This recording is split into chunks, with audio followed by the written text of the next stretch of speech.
Pemirsa, lebih dari 10 kios semi permanen yang terletak di Jalan Utama Taman Sari, Kota Bandung, ludes terbakar. Kebakaran diduga akibat korsleting listrik. Api diduga berawal dari kios parfum karena banyaknya bahan yang mudah terbakar. Api kemudian merembet ke kios lainnya. Lokasi kebakaran yang tepat berada di samping kampus Universitas Islam Bandung dan lokasi kos mahasiswa membuat penghuni kos dan warga sekitar menjadi panik menyelamatkan diri. Banyaknya bahan yang mudah terbakar dan kesulitan memperoleh air mengakibatkan api terus membesar. Petugas suku dinas pemadam kebakaran telah mengerahkan 14 mobil pemadam kebakaran. Dan meski tidak ada korban jiwa, kerugian akibat kebakaran ini diduga mencapai lebih dari 800 juta rupiah.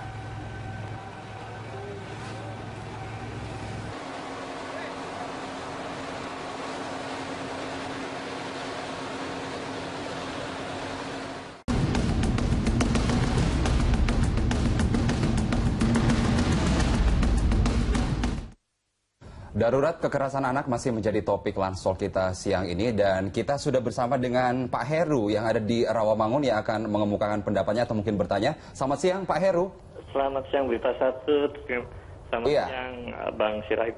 Ini untuk saya mencermati yang ada 3 pemicu yang untuk di perumahan dan di sekolah. Nah tapi kita fokus di sekolah dulu ya. Dan yang di sekolah ini memang terjadi banyak kok. Dari SD, SMP itu dilakukan oleh guru, tapi caranya halus. Mereka seolah-olah memegang atau meraba. Itu saya sudah laporkan juga ke gubernur, ke Bang Sirait juga waktu itu juga pernah kita laporkan juga salah satu SMP ya. Iya Pak Heru, kalau bisa tahu realnya di SMP mana Pak? Untuk yang di SMA 22 waktu itu Bang Sirait dengan kita sudah selesai ya sampai terjadi tersangkanya sudah di penjara. Itu 2014 atau 2013 Bang Sirait kalau masih ingat ya. Kemudian yang di SMP ini SMP 19 kita sudah melaporkan ke gubernur, tetapi sampai saat ini belum ada follow up dari Kobro Ahok ini. Nah yang di SD itu kekerasan mulai tarik jambang, jewer, dan cubit sampai biru itu di beberapa SD negeri. Nah itu juga sudah kita laporkan. Nah pemicunya gini, kalau kita melihat dari di SMP kan ada guru BK. Nah permasalahannya itu tadi Pemprov itu hanya sekedar ada guru BK, tetapi dia tidak mempersiapkan standar BK itu apa sih?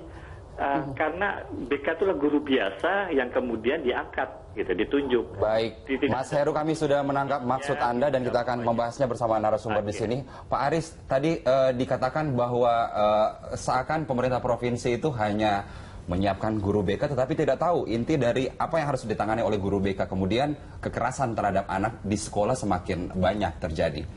Iya, saya kira itu fakta ya. Sertifikasi guru kan nggak sampai pada bagaimana menguji ya bahwa punya kepedulian terhadap anti kekerasan misalnya. Sertifikasinya kan sertifikasi soal kecerdasan aja kan kepada guru. Menurut saya penting juga adalah kecerdasan emosional guru juga supaya dia bisa mendeteksi sejak dini apa yang terjadi di dalam lingkup sekolahnya itu supaya kasus-kasus bullying itu tidak terjadi.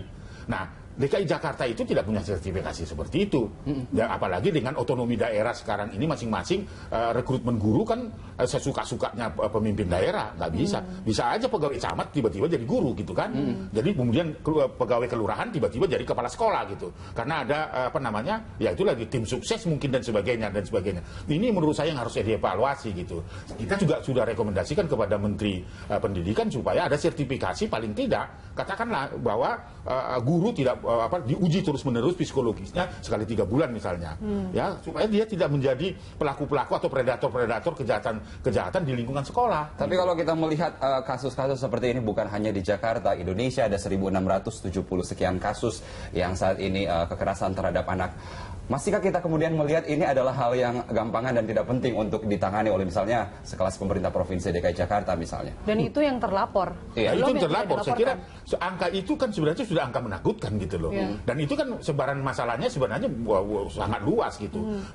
Hanya karena tidak dilaporkan media saja gitu kan. Tapi angka 1.670 itu kan bukan sedikit itu kan. Gitu Dari loh. angka itu Pak Aris, berapa persen yang kekerasannya itu melibatkan kekerasan seksual? Itu 58%. 58% kejahatan seksual. Saya menggunakan kata kejahatan seksual. Dan paling tertinggi di DKI Jakarta. Maka saya katakan bahwa DKI Jakarta itu darurat kejahatan seksual.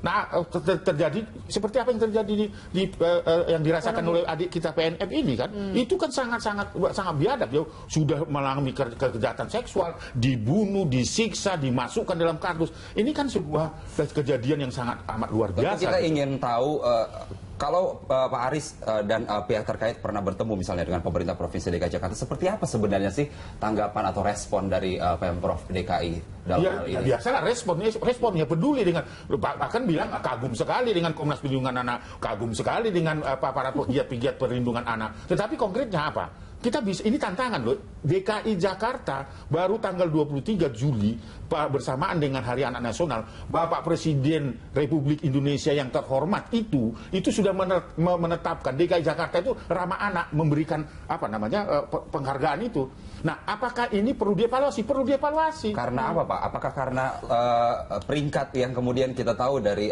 Komnas Perlindungan Anak sendiri, DKI Jakarta nomor 1? Ya, karena angkanya terus kejahatan seksual yang dialami oleh anak-anak kita itu tidak pernah diselesaikan. Simbol-simbol perlawanan yang harus dilakukan oleh DKI Jakarta juga tidak muncul gitu kan. Siapa yang merespon kasus ini coba? Fenomena apa nih Mbak Anggi? Di kota besar, di Jakarta, kekerasan atau kejahatan seksual itu banyak dan marak terjadi. Iya, mungkin sebelumnya saya tertarik ya tadi untuk menambahkan sedikit mengenai peran pemerintah dalam hal ini gitu. Saya melihatnya ini masalah paradigma ya gitu. Masalah paradigma itu begini. Dalam disertasi saya sudah menuliskan gitu ya, bahwa paradigma tentang kejahatan ini masih kita delegasikan kepada aparat kepolisian saja gitu. Artinya pemerintah ini kurang peka, kurang sensitif terhadap masalah kejahatan, kriminalitas gitu, baik dari mulai deteksinya sampai pada pencegahannya. Padahal kalau misalkan kita mengacu pada agen-agen yang ada di luar negeri begitu ya, ini sudah sesuatu yang sangat integratif begitu. Artinya pemerintah sudah take control ya, dia mengambil alih peran-peran Kementerian Sosial gitu ya. Betul, diambil oleh Kementerian Sosial, bahkan kita punya Kementerian PPA begitu ya, Pemberdayaan Perempuan dan Anak begitu, dan dan lain sebagainya yang memang punya peran gitu dalam mengawasi anak. Berarti Anda setuju dengan pernyataan Pak Aris tadi bahwa simbol-simbol negara yang justru bekerja keras untuk perlindungan anak itu sendiri kemudian diam dan bungkam setelah adanya kekerasan terhadap anak ya, sesuai dengan tadi ya uji ilmiah yang saya lakukan, itu memang belum ada begitu, peran-peran itu belum terlihat begitu. Jadi masih hanya didelegasikan pada pihak kepolisian, padahal negara punya tanggung jawab yang luar biasa besar begitu. Makanya saran saya adalah begini, ayo kita lihat masalah ini bukan masalah kejahatan tapi masalah sosial juga begitu. Nah, artinya apa? Sehingga perubahannya itu bisa lebih komprehensif. Tidak hanya memikirkan bagaimana menangkap pelaku dan sebagainya. Padahal tadi kita sudah bilang ya, barriernya, hambatannya itu banyak gitu untuk menangkap pelaku.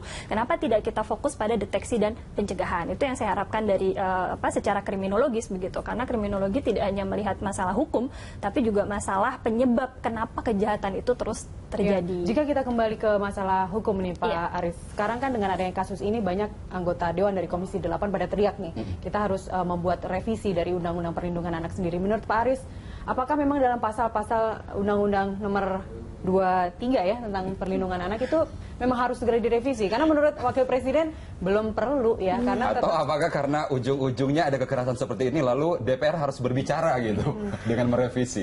Ya, saya tersenyum melihat itu gitu kan. Penegakan hukum, undang-undang itu belum dijalankan dengan baik. Isi undang-undang itu cukup baik ya, cukup baik. Kalau kita runtut ya, salah satu misalnya saya bukti ingin saya sampaikan kepada publik, pasal 77. Setiap orang itu punya tanggung jawab untuk melindungi anak. Apabila itu tidak dilakukan, maka dapat dikategorikan ikut serta membiarkan terjadinya pelanggaran terhadap anak, dapat dipidana 5 tahun. Jadi kalau saya membiarkan tetangga saya mukulin anak, tidak melaporkan, saya harus dipidana. Bisa nggak ditegakkan itu? Ini kan bunyi undang-undang yang sangat luar biasa ini. Kalau kita mau bicara tentang efek jerah, bagaimana seorang Aris Merdeka melihat anak dipukulin, lalu tersenyum-tersenyum dan tidak melakukan apa-apa? Di undang-undang itu, saya harus melakukan itu, menyelamatkan itu. Apabila saya tidak melakukan itu, maka saya dapat dikatakan ikut serta mendukung terjadinya pelanggaran itu. Maka saya dapat dipidana.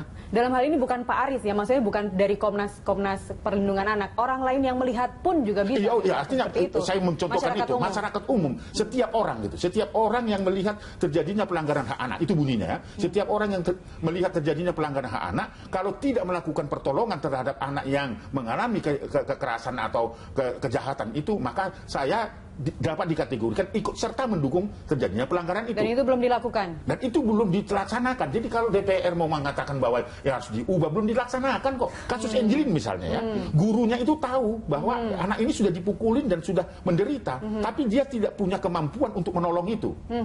Ketika tetangga mendengar jeritan-jeritan Angelin di lingkungannya, dia tidak mampu melakukan intervensi terhadap itu. Dan seharusnya dalam undang-undang itu dimungkinkan ya untuk dijerat dalam bukan tidak dimungkinkan, memang dia harus dimungkinkan, dan itu apabila kita membiarkan kita ikut serta.